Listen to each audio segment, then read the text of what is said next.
E aí, boa tarde, pessoal. É, espero que vocês tenham gostado desse filme aí. Eu gosto muito dele. É um filme um pouco diferente, assim, do que eu costumava ver. É um cinema meio... Sei lá, eu acho que ele...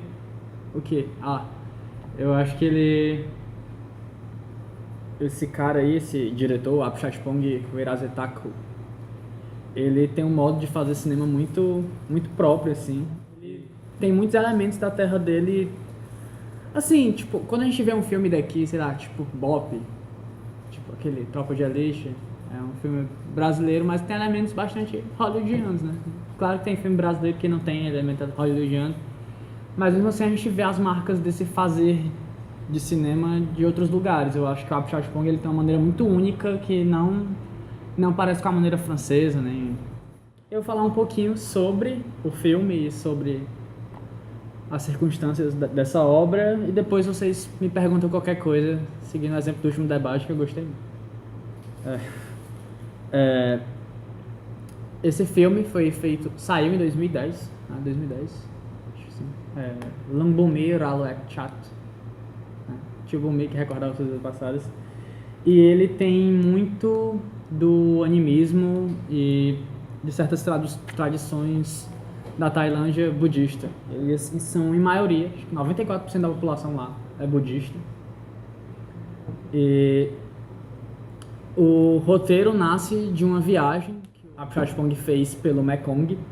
É um rio que tem no nordeste da Tailândia. E ele parou numa cidade. Ele tem esse livro também, assim.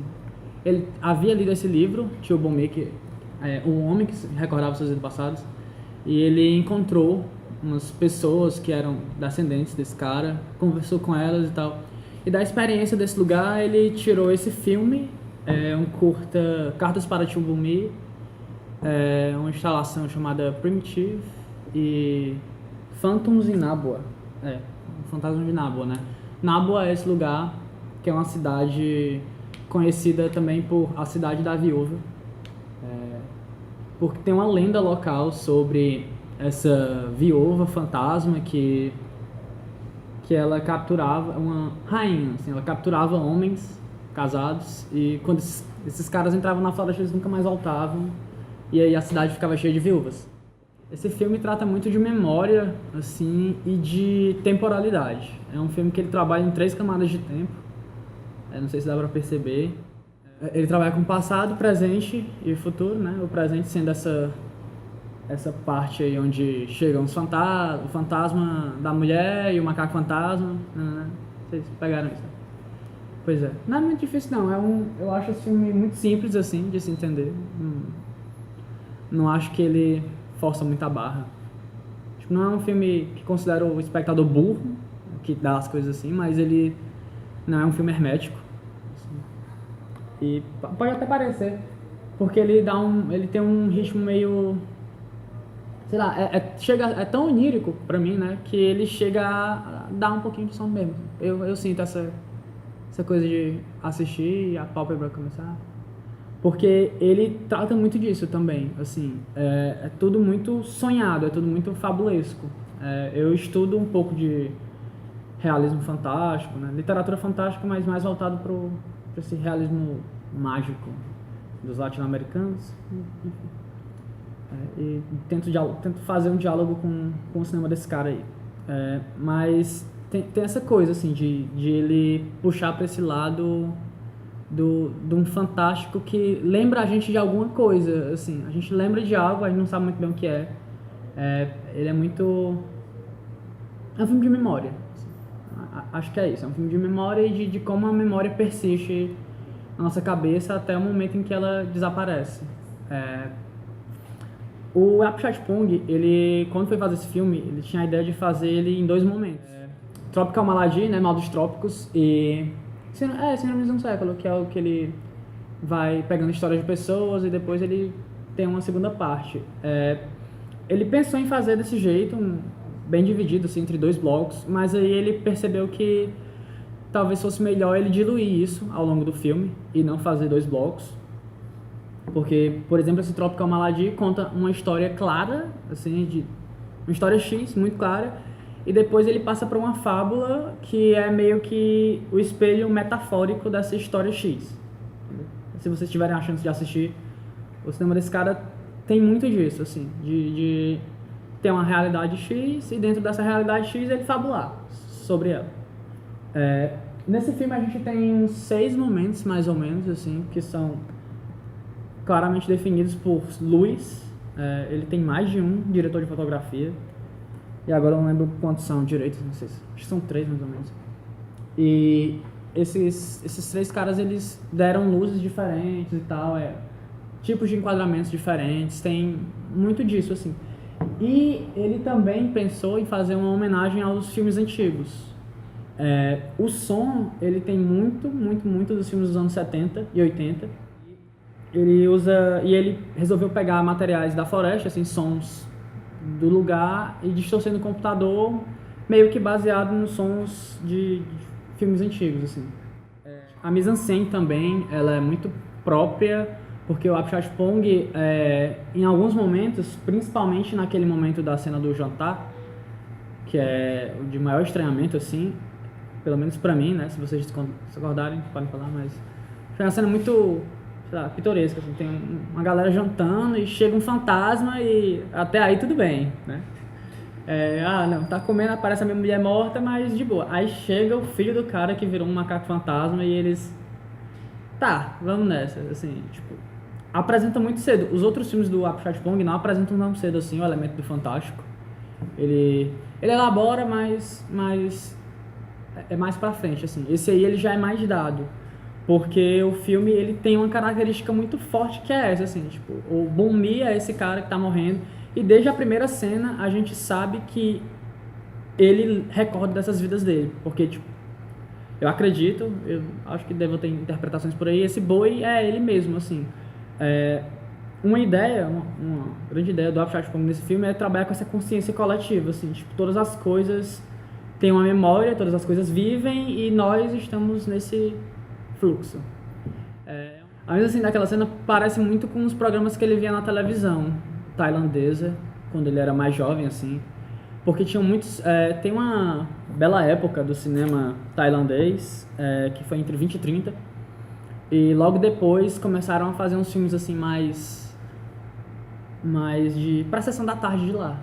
E aí o Apichatpong via isso, ele gostava muito da mise-en-scène. E aí ele construiu essa mise-en-scène dessa cena.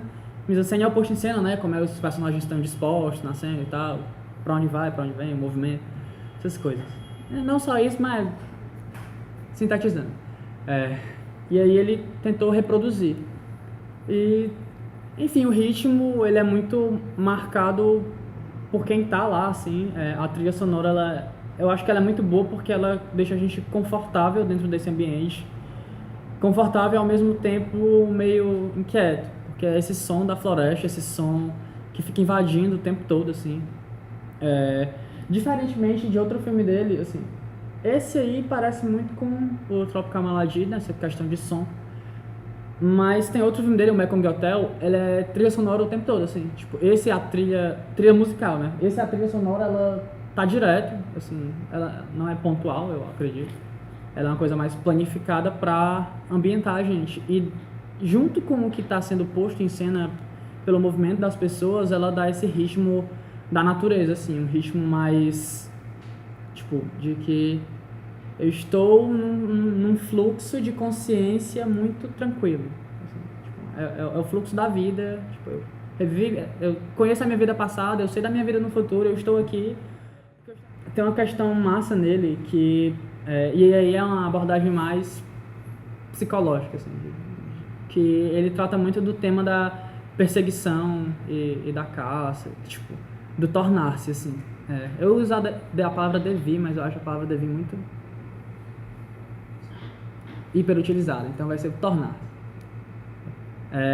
Ele trata muito dessa coisa de se tornar e de se tornar no sentido de ir pro natural, assim. Nesse filme tem uma coisa muito legal, que é a questão do Bong Song, que é o filho dele, que vira um homem macaco após o macaco fantasma, né? ele vira um macaco fantasma após caçar um macaco fantasma. Tipo, ele se debruça tanto tempo sobre o objeto de busca dele que ele acaba por tornar-se objeto de busca. Primeiro ele perde meio que o laço com aquilo que é humano, né? Ele sai da fazenda, ele vê o fogo e diz, não, eu renuncio a isso pra continuar na minha luta. Não sei se vocês já viram Blow Up. Antonioni, né? Blow Up, do Antonioni. Eu vi esse filme um dia desse e tem uma questão muito legal que é que o cara pega, ele vai aumentando a foto assim e meio que a partir da abstração do que ele vê da foto, ele imagina uma coisa. Assim. E nesse filme tem uma questão dessa também, que é com a fotografia, que ele pega a fotografia do homem macaco, do macaco fantasma, e ele vê aquilo e poderia ser qualquer outro bicho, assim, né? Poderia ser qualquer outro animal, mas pra ele é um macaco fantasma e ele decide investigar aquilo. É só um indício, é uma imagem indicial, assim. Não significa que seja mesmo um macaco fantasma, mas ele acredita tanto que seja um macaco fantasma que ele vai lá e acaba ele mesmo se tornando um macaco fantasma. Mas é porque tem isso, assim, tem essa coisa da repetição e obsessão dele, né? Uma coisa meio obsessiva. Ele precisa e ele nem revela o filme. Ninguém descobre aquilo, só ele descobre. E quando ele descobre é porque ele já passou a ser um desses seres. E eu acho essa questão massa, porque também se repete no Tropical Malady. Pois é, no começo do filme, a mesma parada que eu falei sobre ele ter seis estruturas definidas, assim, né, que eu falei, com luz e tal. O começo do filme e mais pro fim, ele tem alguns planos sequências e, tipo, os planos se alongam muito, né?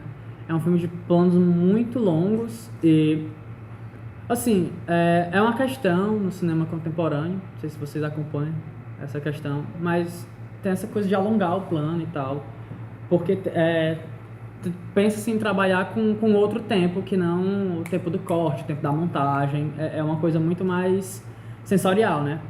E esse filme, os filmes desses cineastas, tirando um ou dois que são co-direções ou outra vibe dele, os filmes dele tem muito de um tempo porque o tempo dele, assim, ele já é dado no começo, quando a gente perde o boi e caminha com o boi, assim, tem uma parte que ele sai da árvore, né, e a gente, em vez do plano ser acompanhando o boi assim, e a gente sabe que quando a gente fecha o plano, as coisas parecem passar mais rápido, assim. Se você tá filmando um trem e filma isso aqui do trem, o trem vai passar e vai parecer muito rápido. Se você filma aberto e o trem lá longe, parece que ele tá mais devagar. E ele faz isso, ele abre o plano pro boi passar, assim, sabe? Tipo, o boi caminha muito devagar. Ele caminha e a Pong abre, assim, a coisa pra gente ver ele caminhando mesmo. Ou seja, é um tempo muito natural, assim, da natureza. Natural que eu digo natureza, assim. É um tempo que demora o mesmo tempo que demora uma pessoa viver, entendeu? Pra mim, essa é a minha interpretação, assim. Ele faz esse filme, é um filme inteiro de vidas, assim. A vida do Bumi que tá indo embora e todas essas outras vidas, e o tempo tem muito a ver com isso, assim, de fragmentos do que passou. Então a gente vai vivendo com ele, e por isso é mais devagar. Porque